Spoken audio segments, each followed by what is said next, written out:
Good morning प्यारे बच्चों।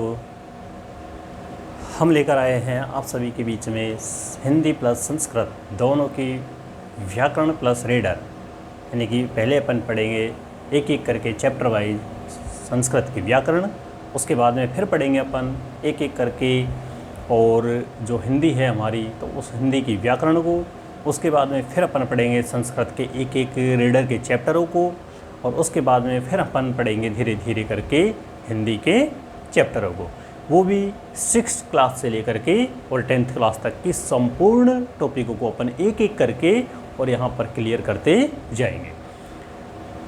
आप इस क्लास को डेली देख पाएँ इसके लिए सबसे पहले आप हमारा जो चैनल है उसको सब्सक्राइब कीजिए, और सब्सक्राइब करने के साथ में जो वीडियो आती है वीडियो का व्यूज़ ये देखा करिए, और देखने के साथ साथ में फिर आप उसको लाइक भी कीजिए।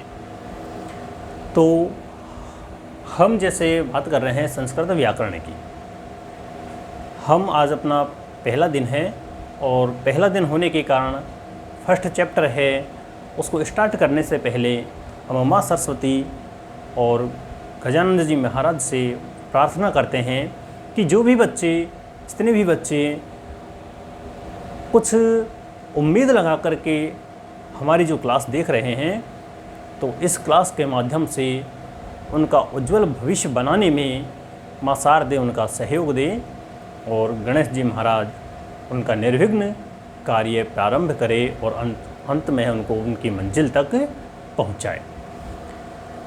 मैं आशा करता हूँ और आपसे वादा करता हूँ कि मैं इतना इजी और सरल तरीके से इस टॉपिक को, इसको नहीं संपूर्ण व्याकरण को, चाहे कोई सा भी टॉपिक हो, हिंदी का हो चाहे संस्कृत का हो, उसको अपन इतना साधारण तरीके से, इतना सरल तरीके से पढ़ेंगे कि जो कमज़ोर से कमज़ोर बच्चा है, जिसको कुछ भी नहीं आता, वो भी एक एक टॉपिक को क्लियर करता हुआ जाएगा और वो अपने इस क्लास के माध्यम से बहुत कुछ सीख करके अपनी मंजिल तक ज़रूर पहुँचेगा।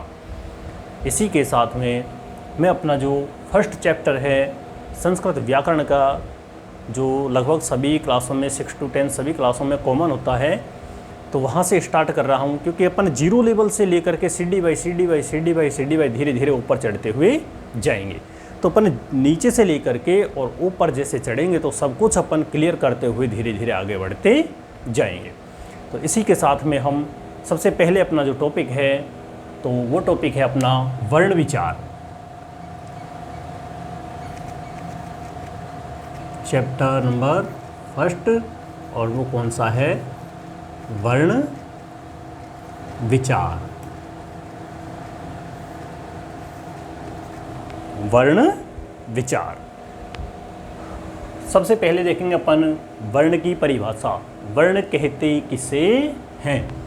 तो यहाँ पे सबसे पहले डालेंगे अपन परिभाषा, और परिभाषा भी अपन किसकी देख रहे हैं? वर्ण की। कि वर्ण कहते किसे हैं? तो यहाँ पर भाषा की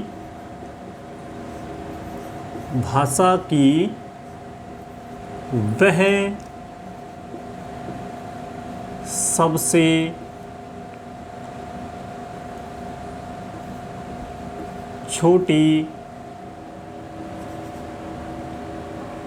सबसे छोटी इकाई जिसके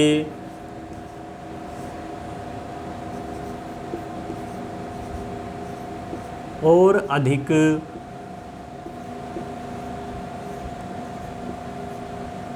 टुकड़े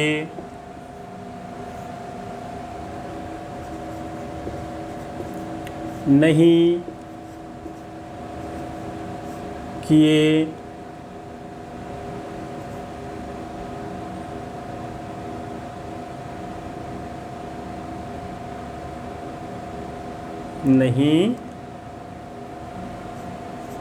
किए जा सकते, उसे वर्ण कहते हैं। वर्ण किसे कहते हैं?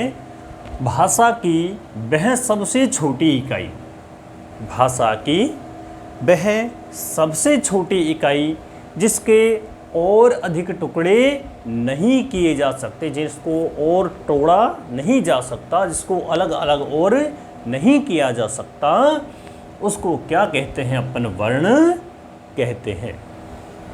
अब संस्कृत भाषा में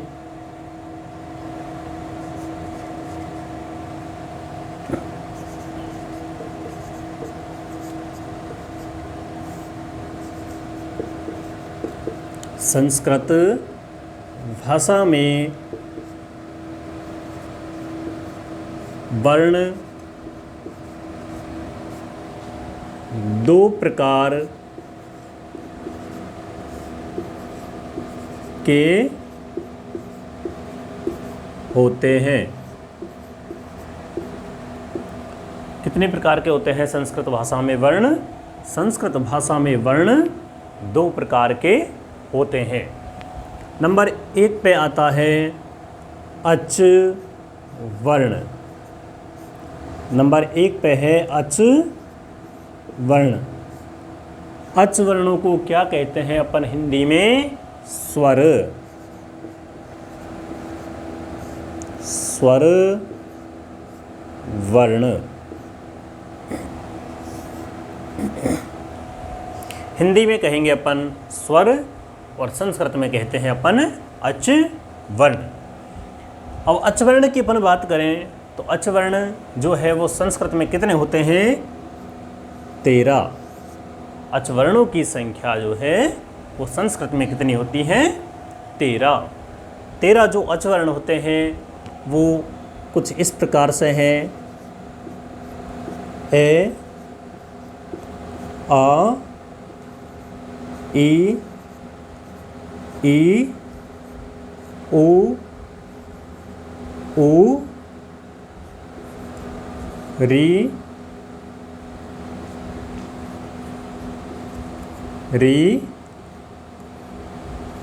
रे, ए, ओ, आई और अंत में औ।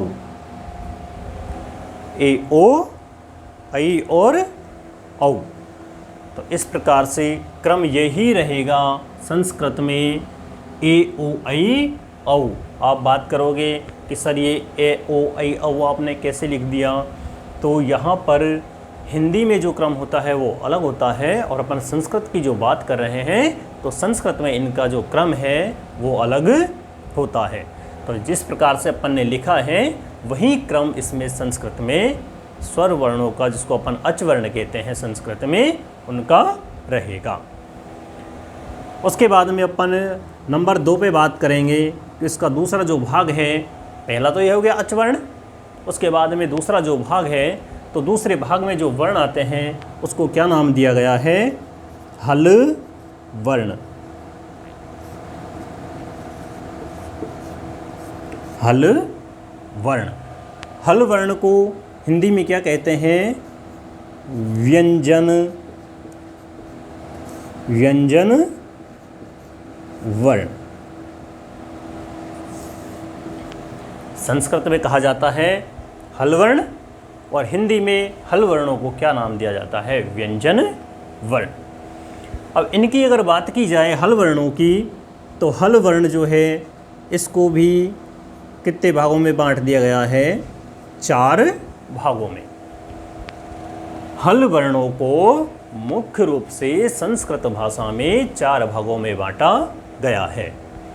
4 भाग जो है इसके, तो नंबर 1 पे है सबसे पहले स्पर्श वर्ण। नंबर 1 पे आएगा स्पर्श वर्ण। नंबर 2 जो है तो नंबर 2 पे आएगा यहाँ पे अंतः स्थ वर्ण। नंबर 2 पे आ जाएगा अंतस्तः वर्ण। नंबर 3 पे आ जाएगा अपना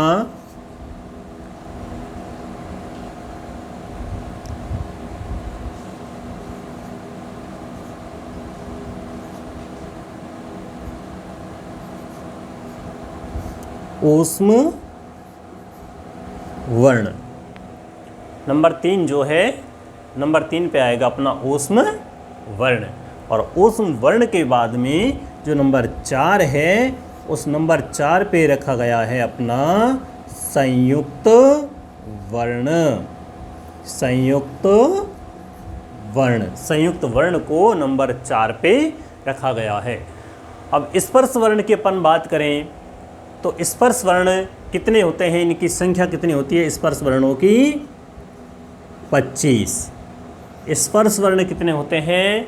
25। 25 कौन कौन से होते हैं वो अपन आगे पढ़ेंगे, लेकिन अभी अपन को इतना समझना है कि स्पर्श वर्ण कितने होते हैं? 25। उसके बाद में अपन बात करेंगे अंतस्थ वर्ण की। तो अंतस्थ जो वर्ण होते हैं उनकी संख्या कितनी होती है? 4। अंतस्थ वर्ण कितने होते हैं? 4। उसके बाद में फिर बात करेंगे अपन ऊष्म वर्ण की, और ऊष्म वर्ण की जो संख्या है वो कितनी होती है? ऊष्म वर्ण भी कितने होते हैं? 4। ऊष्म वर्ण कितने होते हैं? 4। उसी प्रकार से अपन संयुक्त वर्ण की अगर बात करेंगे तो मुख्य रूप से जो संयुक्त वर्ण होते हैं वो कितने होते हैं? 3। मुख्य रूप से संयुक्त वर्ण कितने होते हैं? 3। पहले आप इतना नोट कीजिए, उसके बाद में फिर अपन आगे पढ़ेंगे। सबसे पहले टॉपिक डालिए, चैप्टर नंबर 1 वर्ण विचार। उसके बाद में इसकी परिभाषा लिखिए। भाषा की वह सबसे छोटी इकाई, भाषा की वह सबसे छोटी इकाई जिसके और अधिक टुकड़े नहीं किए जा सकते। भाषा की वह सबसे छोटी इकाई जिसके और अधिक टुकड़े नहीं किए जा सकते, उसे वर्ण कहते हैं। उसे वर्ण कहते हैं। संस्कृत भाषा में, आगे लिखिए, संस्कृत भाषा में वर्ण 2 प्रकार के होते हैं। संस्कृत भाषा में वर्ण 2 प्रकार के होते हैं। नंबर 1 डालिए, अच वर्ण।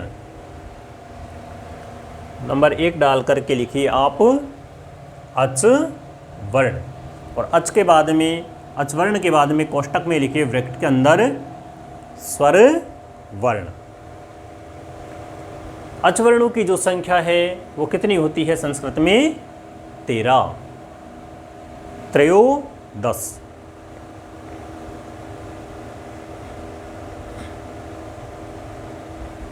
कौन कौन से होते हैं? ए, आ, ई, उ, री, रे, ए, ओ, ऐ और औ।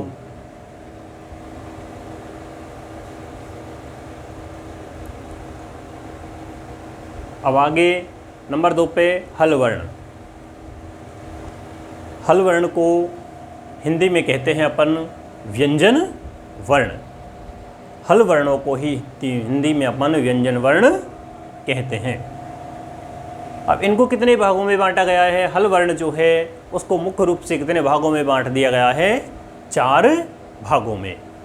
अब जो 4 भाग है इसके, वो 4 भाग कौन कौन से हैं? पहला हो गया अपना स्पर्श वर्ण। स्पर्श वर्णों की जो संख्या है वो कितनी होती है? 25। उसके बाद में नंबर 2 पे है अंतःस्थ वर्ण। अंतःस्थ वर्ण, अंतःस्थ जो वर्ण है उनकी संख्या कितनी होती है? 4।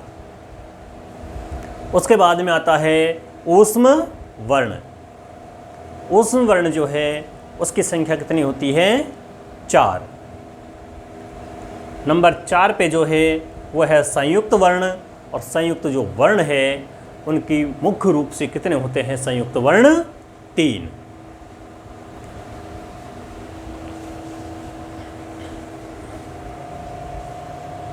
ठीक है, इससे आगे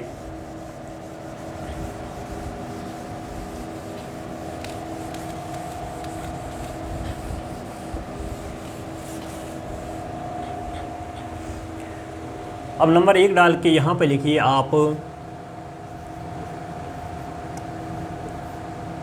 स्पर्श वर्ण। कोष्टक में लिख दीजिए इनकी संख्या कितनी होती है? 25 स्पर्श वर्ण, और स्पर्श वर्णों की संख्या कितनी होती है? 25। इसके लिए एक सूत्र है स्पर्श वर्णों को याद करने का। वो सूत्र कौन सा है?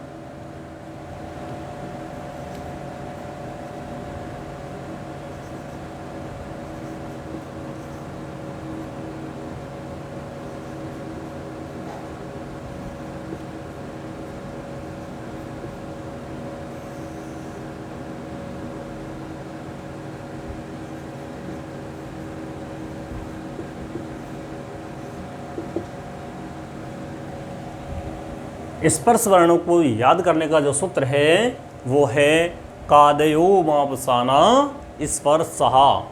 कादयो मावसाना स्वर सहा। यहाँ पे क्या है? क, यानी कि उसके बाद में आदि।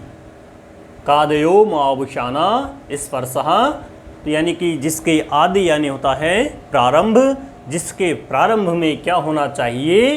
कै होना चाहिए, और जिसके अंत में क्या होना चाहिए? अवसान यानी अंत, और अवसान यानी अंत होता है तो अंत में क्या होना चाहिए? मैं होना चाहिए। यानी कि कैसे लेकर के मैं तक के जितने भी वर्ण हैं वो सारे के सारे वर्ण किस में आएंगे? अपने स्पर्श वर्ण के अंतर्गत आएंगे। अब इसका जो स्पर्श वर्ण है उनको भी किस में बांट दिया गया है? वर्गों के अंतर्गत बांट दिया गया है। यानी कि जो स्पर्श वर्ण है उसकी संख्या अपन ने देखी कितनी होती है? 25।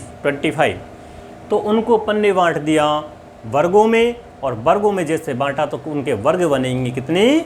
5। और किस प्रकार से है वो? कुछ को, चू, टू, तू, ओ, ये इस प्रकार से है। कुछ टू तू पू। कु यानी होता है के वर्ग। चू यानी होता है च वर्ग। टू यानी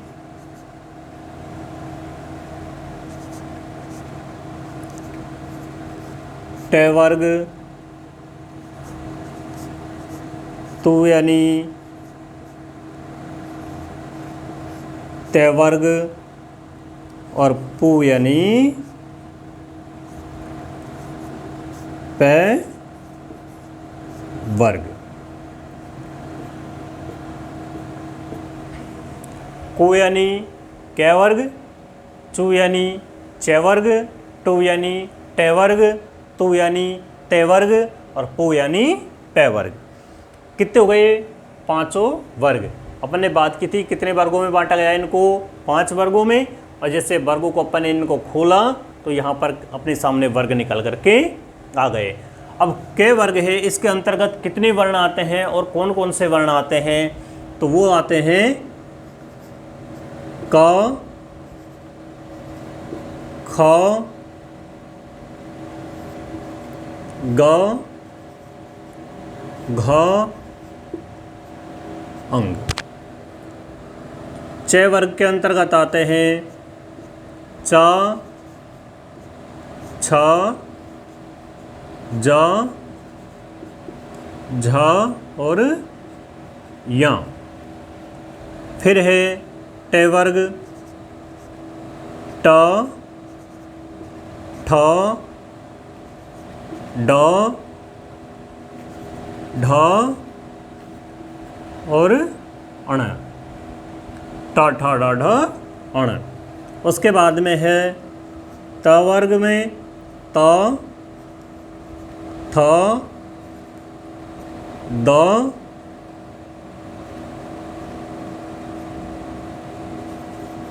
ध और न।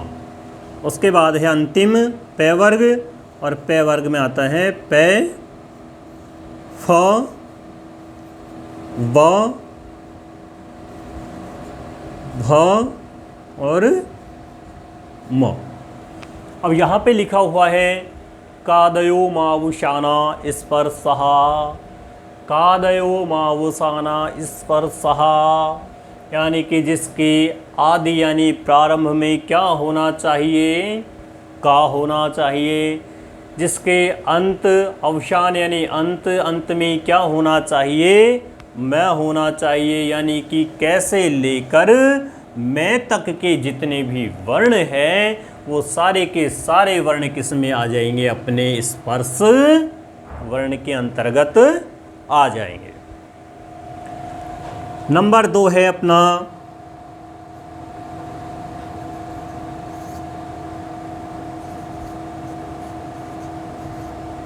अंतः स्थ वर्ण। नंबर 2 पे जो वर्ण है वो कौन से है, अंतस्थ वर्ण। और अंतस्थ वर्ण है वो कितने होते हैं, 4। 4 जो अंतस्थ वर्ण है वो कौन कौन से हैं, वो है य व र ल। अभी तक आपने हिंदी में पढ़ा था य रे ल व, य रे ल व, लेकिन जैसे ही संस्कृत में आए तो यहाँ पर संस्कृत में आकर के उनका क्रम ही चेंज हो गया, क्रम ही उनका बदल गया। और संस्कृत में जो क्रम होता है वो क्रम क्या होता है, यवरल, अंतस्थ वर्ण यवरल। उसके बाद में है नंबर 3, और नंबर 3 पे जो वर्ण है वो कौन से है, अपने ऊष्म वर्ण।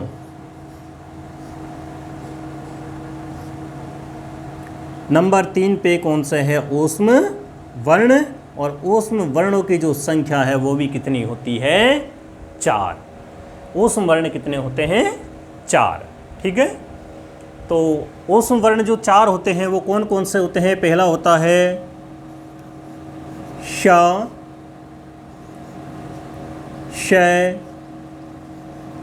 से और ह। श, श, से और ह, ये 4 जो वर्ण है इनको नाम दिया गया है, चारों को ऊष्म वर्ण, इन चारों को दिया गया है अंतस्थ वर्ण। और ये जो 25 वर्ण हैं इनको नाम दिया गया है स्पर्श वर्ण। तो यहाँ तक उतारिए आप, उसके बाद फिर अगला अपन आगे कंटिन्यू करेंगे इसको। यहाँ से डालिए स्पर्श वर्ण कितने होते हैं, 25। इनको याद करने का जो सूत्र है वो कहाँ से कहाँ तक का, वो है कादयो मावुशाना स्पर्शहा, कादयो मावुशाना स्पर्शहा। इसका जो वर्ग का सूत्र है वो कौन सा है, कुचुटुतुपु, कुचुटुतुपु। कुचुटुतुपु को अपन ने जैसे खोला तो कितने वर्ग निकल करके आए अपने सामने, 5 वर्ग। 5 वर्ग जो निकल करके आए वो 5 वर्ग कौन कौन से हो गए। पहला हो गया कु यानी कै वर्ग, चु यानी चे वर्ग, टू यानी टे वर्ग, तु यानी ते वर्ग और पु यानी पे वर्ग। वर्गों को जैसे अपन ने खोला, प्रत्येक वर्ग में कितने वर्ण आते हैं, 5 वर्ण। कै वर्ग में क ख ग घ अंग, चे वर्ग में च छ ज झ य, टे वर्ग में टे ठे डे ढे ण, ते वर्ग में थे थे दे धे न, पे वर्ग में पे फ व भ म। उसके बाद में है अंतस्थ वर्ण। अंतस्थ वर्ण कितने होते हैं, 4। कौन कौन से होते हैं अंतस्थ वर्ण जो 4 होते हैं, वो 4 होते हैं यव रल, यवरल जो अपने हैं वो कौन से हैं? अंतस्थ वर्ण। उसके बाद में है अपने ऊष्म वर्ण, और ऊष्म वर्ण कितने हैं अपने? 4। कौन कौन से हो गए? श, स, स और ह।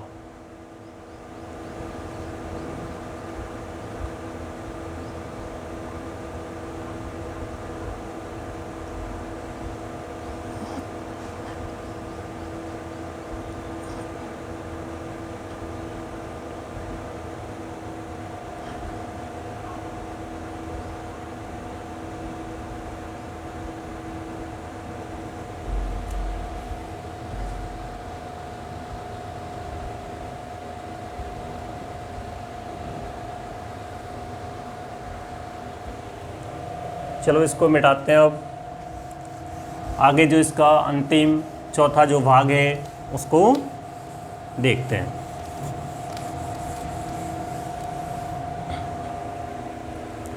नंबर 4 पे जो इसका भाग है वो है अपना संयुक्त वर्ण। संयुक्त वर्ण, और संयुक्त वर्ण अपन ने मुख्य रूप से, मूल रूप से कितने माने हैं? 3। पहला है अपना छ। छ जो है वो 3 वर्णों से मिलकर के बना है, और वो 3 वर्ण कौन कौन से हैं? पहला हो गया क प्लस श प्लस अ। क प्लस श प्लस अ। उसके बाद में है नंबर 2 पे त्र। त्र जो है वो त प्लस र प्लस अ। इन तीनों से बनकर के क्या बना है? त्र।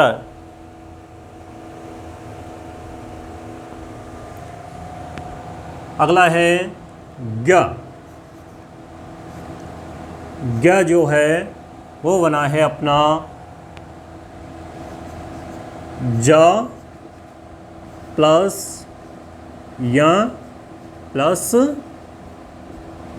अ। यानी कि जो 3 संयुक्त वर्ण हैं अपने, वो 3 संयुक्त वर्ण प्रत्येक 3 वर्णों से मिलकर के बने हैं। और उनको पहला है छ बना है के, श और आ से। त्र बना है त, र और आ से।